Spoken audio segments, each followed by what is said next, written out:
ताकतवर आवाज बुलंद करने वाली और फिर उसी भ्रष्टाचार के आरोप में नप जाने वाली पार्टी के खांसी कैसी है आपकी? खांसी थोड़ी है। आजकल इतना ज्यादा बोलना पड़ रहा है तो मुझे लगता है चुनाव के बाद ही ठीक होगी खांसी। पोल्यूशन भी एक फैक्टर है क्या? दिल्ली का पोल्यूशन भी एक फैक्टर है जी। तू हे भाई इसके नाम में मत लगा, अधूरा ही छोड़ के निकल लेती है ये। और उसके पीछे अरविंद केजरीवाल एक नायक के तौर पर था। मेरा कुछ भी स्टेक पे नहीं है, इन सब लोगों का स्टेक पे है। ये आपने प्रश्न अच्छा पूछा है। किसी ने पूछा कि केजरीवाल जी आप हार गए तो क्या होगा? क्या यही देश का रक्षक बनेगा? ऐसे रक्षक नहीं होते, ये तो भक्षक है। इनके नाम पे कलंक है, चोर है, ये बहुत बड़ा चोर है। नहीं, अब वो केजरीवाल बहुत छोटी यूनिट, बहुत छोटा आदमी जो एक प्रचार था, वो नहीं रहे क्या केजरीवाल? अगर 45 करोड़ का शीश महल बनेगा अरविंद केजरीवाल जी, तो आम आदमी के तो घर में 5-6 करोड़ के पर्दे होते नहीं। ये एक परसेप्शन लॉस है क्या? मैं ये बहुत ईमानदारी से आपसे पूछना। मैं भी बड़ी ईमानदारी से भाई साहब, ये क्या नाम है आपका? क्या नाम है आपका? कट्टर ईमानदार फर्जीवाल। आज तो आपकी नहीं झाड़ू रेस्ट इन पीस हो गए। यहाँ क्यों आए हो बीजेपी के कराने? अरे भाई साहब माफी मांगना है कि जेल में मत डालना। चलिए शुरू करते हैं। ताकतवर आवाज बुलंद करने वाली और फिर उसी भ्रष्टाचार के आरोप में नप जाने वाली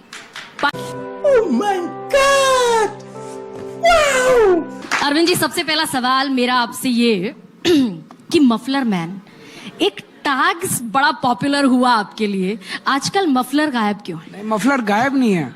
मेरी शाम की रैली देखिए, उस टाइम ठंड होती है, रोज मफलर पहन के जाता हूँ। आपके यहाँ स्टूडियो में इतनी गर्मी है, ये स्वेटर भी मुश्किल लग रहा है मुझे। खांसी कैसी है आपकी? खांसी थोड़ी है।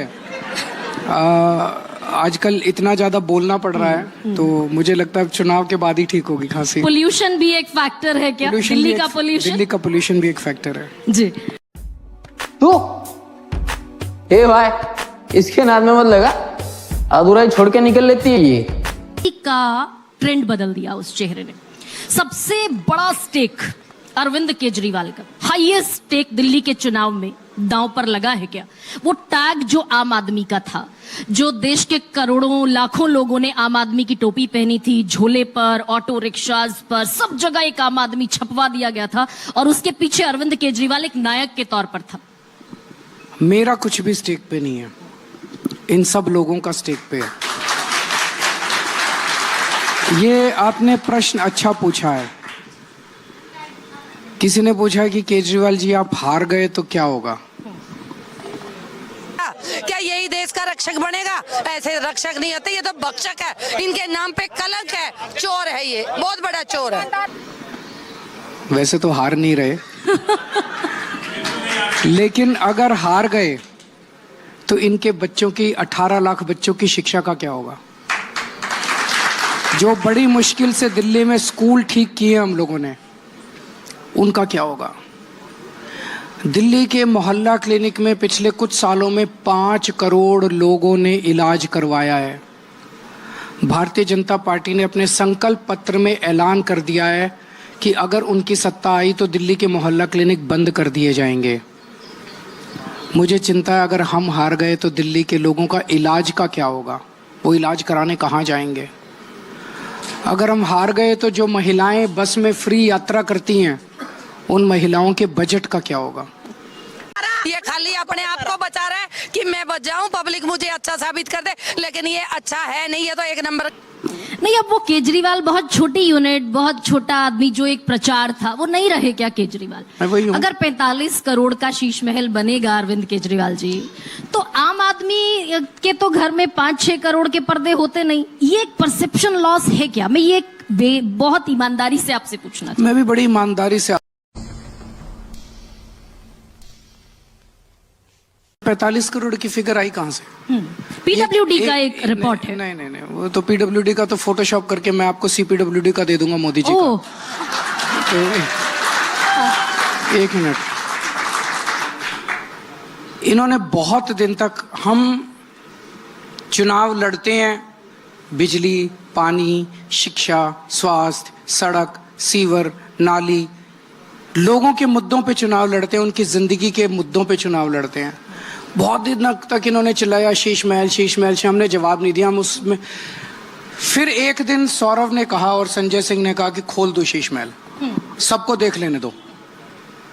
भाई कह रहे हैं 4 करोड़ के पर्दे, वहां कपड़े के पर्दे हैं यार।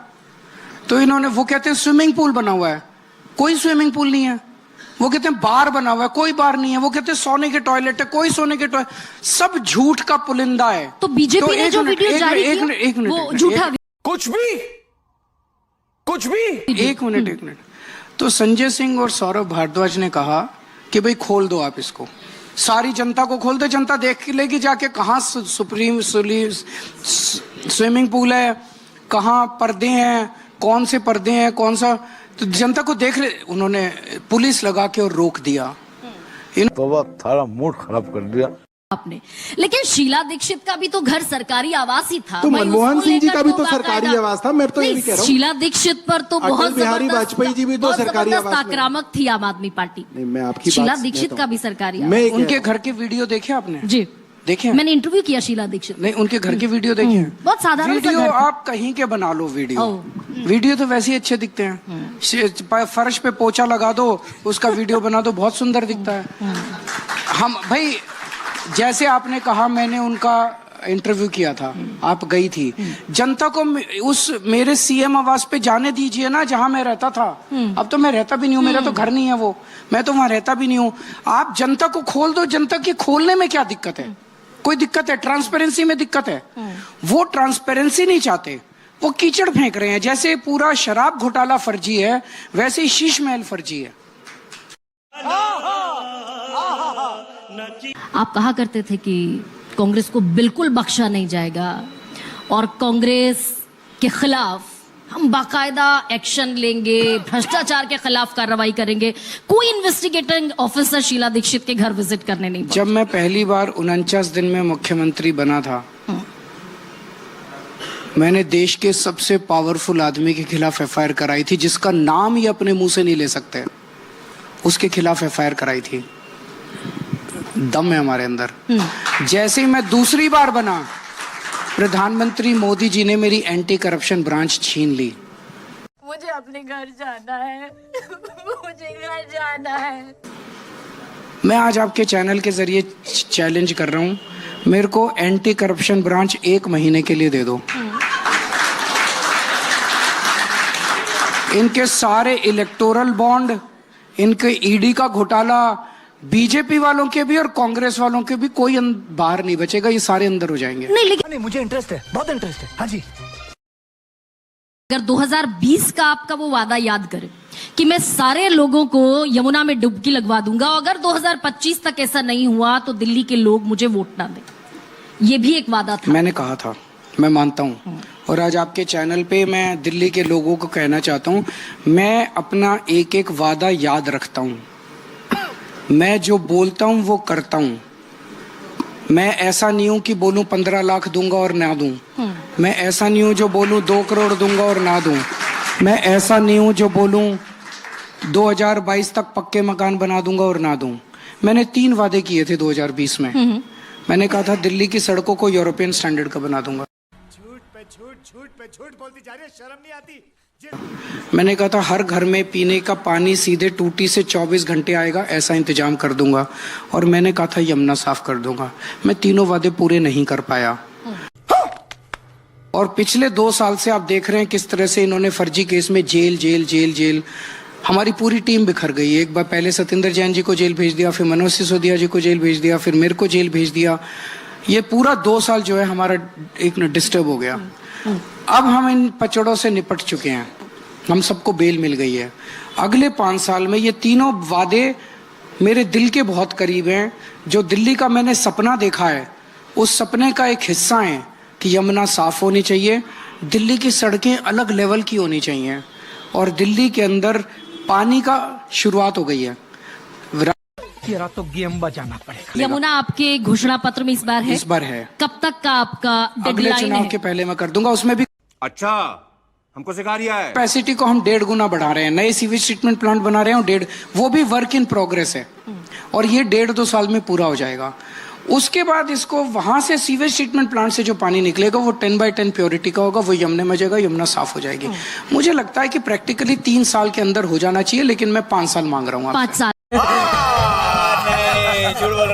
अवध ओझा जी को पटपड़गंज ऑफर की थी, पार्टी इंटरनल सर्वे कराती है।